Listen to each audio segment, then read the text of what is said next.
Honourable Jahangeer. Next question. B23. Thank you, Madam Speaker.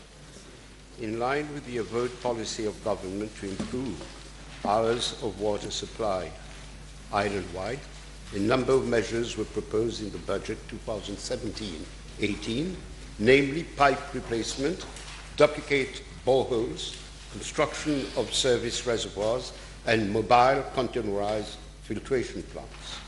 These projects aim at ensuring the availability of additional water resources and increasing the hours of supply. A provision of 135 million rupees was thus made in the budget for 15 mobile filtration plants. In this context, I am informed by the Central Water Authority that on 14 August 2017, it launched the tender OAB/CWA C2017/124 for the supply and installation of 10 containerized filtration plants on the e-procurement system. On 22 December 2017, it awarded the contract to Chemco Limited for 56,719,000 rupees, excluding VAT. The delivery period is 16 weeks as from date of letter of acceptance of the award, that is 27 December 2017. The supplier has confirmed that 5 filtration plants will be delivered and commissioned by mid-April 2018. Still, according to the supplier, the remaining 5 filtration plants will be delivered within the contractual time limits. Yes, Honourable Jahangeer. Thank you, Madam Speaker.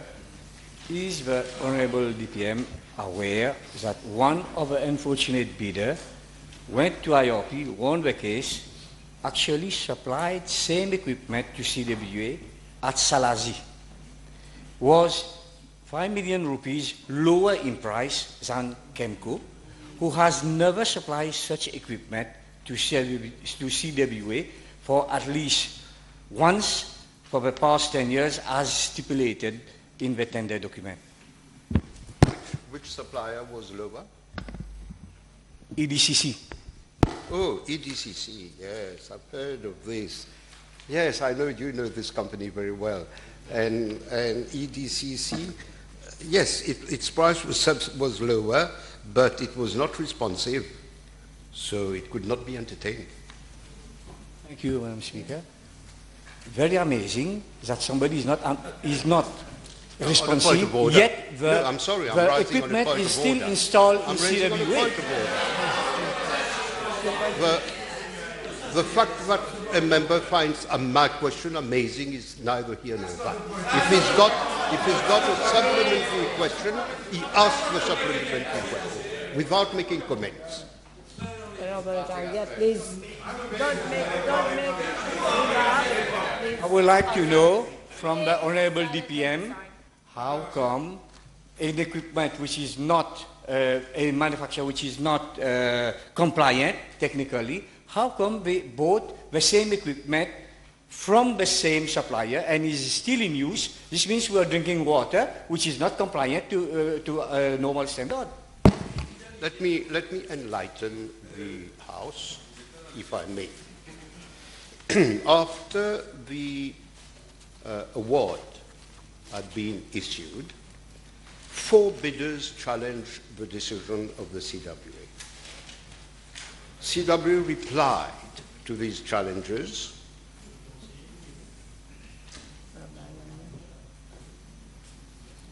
and 2 others, EDCC and Pipeline Utility Solution, filed an application for review before the IRP.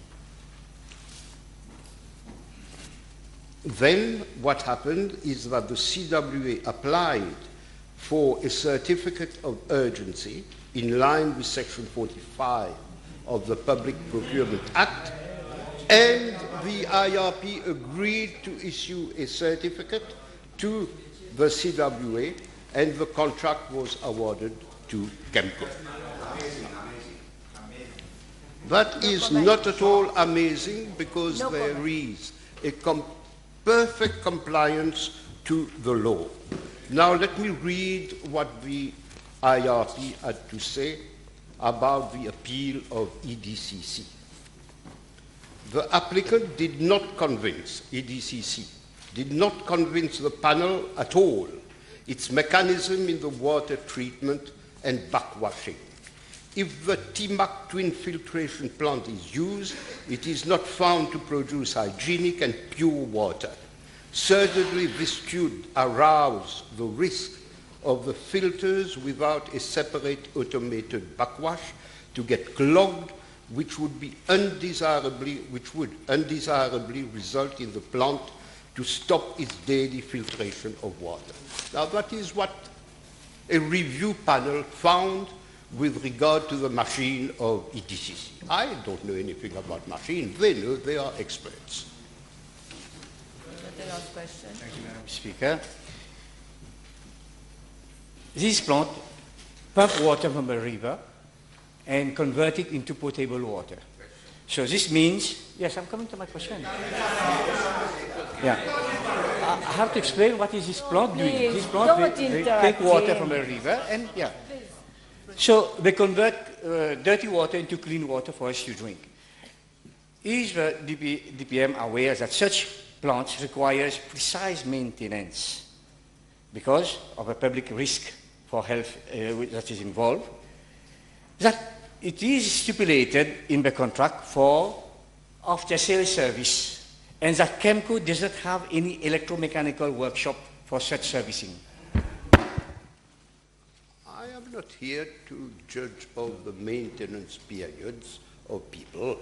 There are people to do it. What I can state is that that sort of machine were first placed in Mauritius in 2011 and 2012. They worked very well, except for one which has broken down. They worked very well. There was a lull where people were testing whether they were as good as people said, and the CWA decided that they were of good standard, and they decided to continue this because it helps a lot during the dry season, it helps a lot to supplement water, and for other reasons which are obvious. Next question. Robert Jahangeer. B24. Sorry, B24.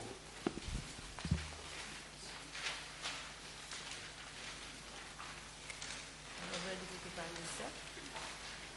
Honorable Deputy Prime Minister. Honorable Deputy Prime Sorry. Minister. I'm sorry.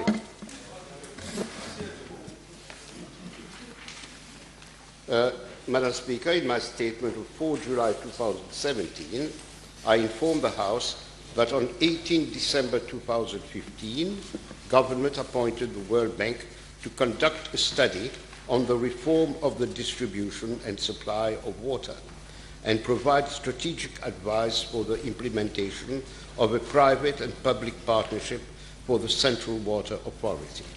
The World Bank recommended the appointment of a private operator to operate and maintain the potable water distribution system of the CWA on a 15-year affirmage contract.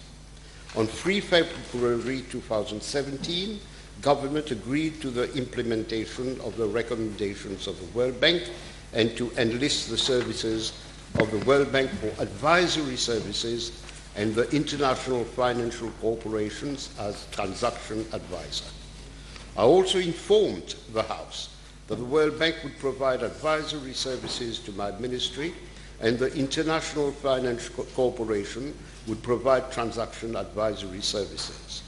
The cost of these services are being met from the Global Infrastructure Facility up to $875,000, government contribution being $400,000.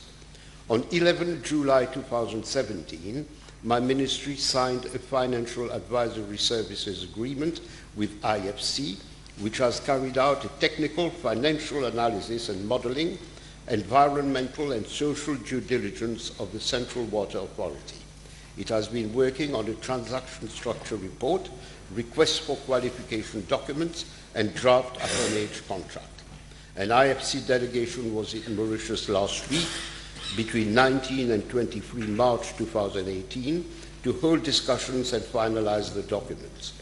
The World Bank and the IFC have also had consultations on procurement procedures with the Central Procurement Board and the BOT unit of the Ministry of Finance and Economic Development.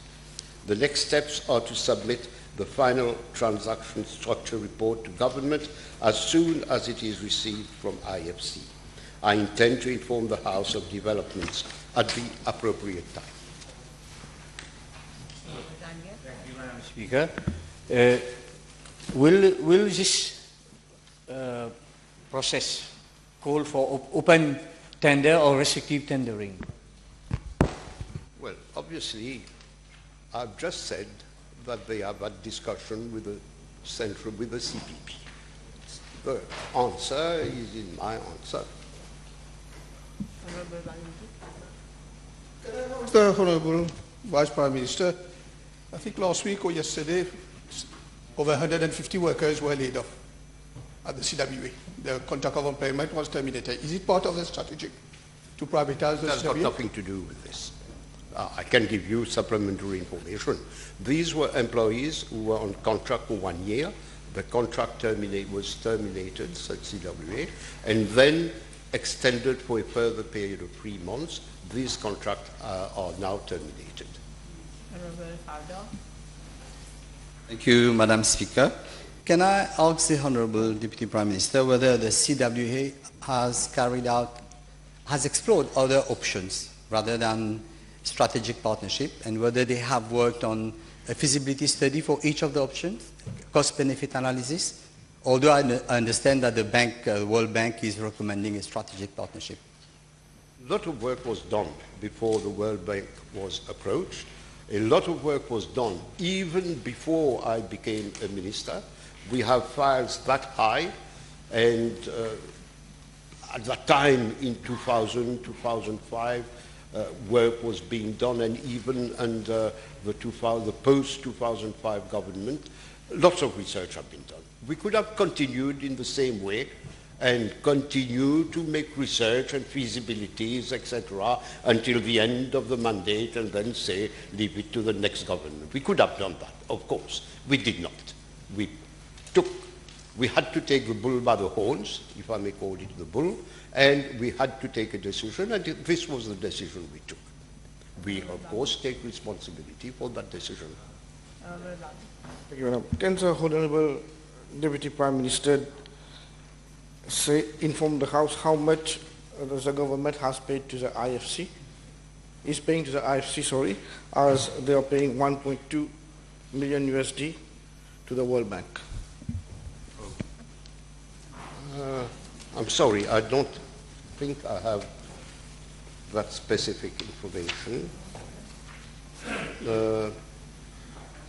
I know that the cost of all the services were $875,000, but I don't know whether that includes IFC, and whether I wouldn't be able, for fear of misleading you, to give you any other figure.